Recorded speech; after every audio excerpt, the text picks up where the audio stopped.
Émeric!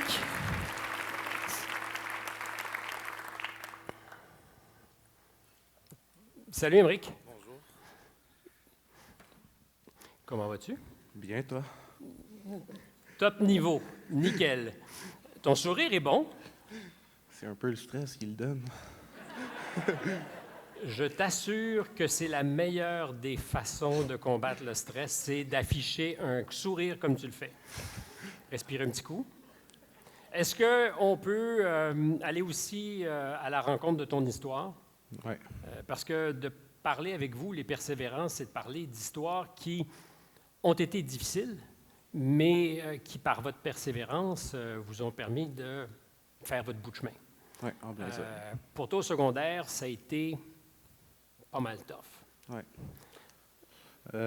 En troisième année du primaire, j'ai été Diagnostiqué. Oui, désolé.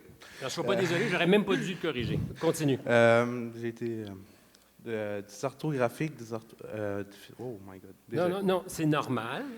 D'abord, c'est pas normal de parler sur scène, sous les spots, avec des caméras, à 500 personnes qui sont attentives et nous regardent. Donc, tu es excusé. Tu peux recommencer autant de fois que tu veux. Cool? Ouais.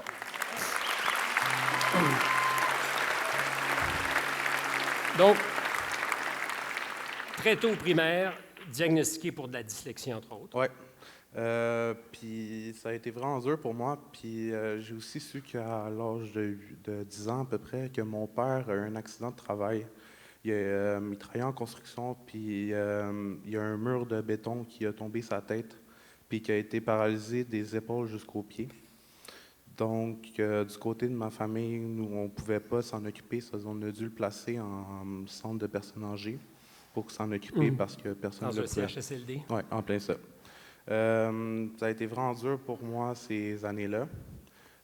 Mon père était présent pour moi dans ma vie, puis du jour au lendemain, il n'a plus été là vraiment. Puis il est mort quand tu étais au secondaire? Oui, il est mort 2? 5 ans plus tard d'une crise cardiaque, dans sa nuit. Tu avais accumulé du retard, Ouais. quelques années de retard au secondaire. Ouais. Ça, c'est la pire des affaires, hein, parce que déjà que tu n'es pas un petit jeune homme, non, mais c'est la réalité. Et quand tu as 2-3 ans d'avance dans la classe par rapport aux autres, tu te distingues. Ça ne doit pas être le fun.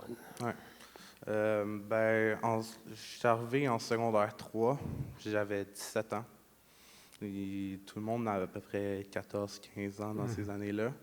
Ça veut dire ça a vraiment été dur pour moi de m'adapter aux personnes plus jeunes en étant le plus vieux de la classe. Évidemment. Surtout, j'ai eu les commentaires des personnes en disant « t'es plus vieux, non, t'es... On a ri de toi. Oui, en plein ça. Comment on peut-tu se vacciner contre le petit ricanement où on n'y arrive jamais?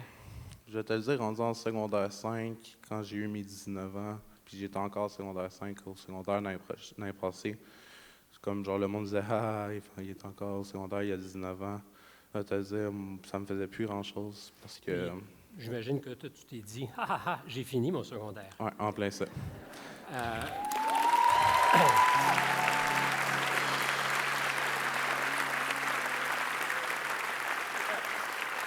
Vite là-dessus, le sport t'a pas mal aidé, hein? Ouais. Le football, parce que tu as peut-être le gabarit pour jouer au football.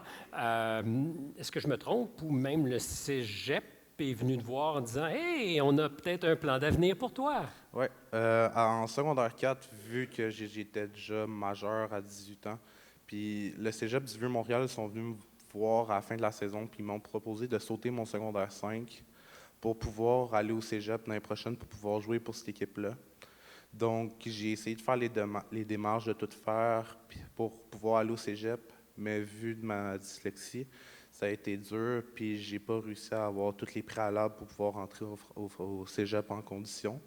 Donc, je suis retourné une année supplémentaire au secondaire pour pouvoir finir mes cours à 100%. C'est cool. Ouais. Joues-tu? Ouais.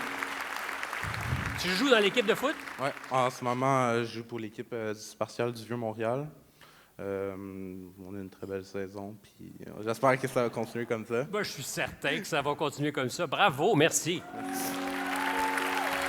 Oh yes!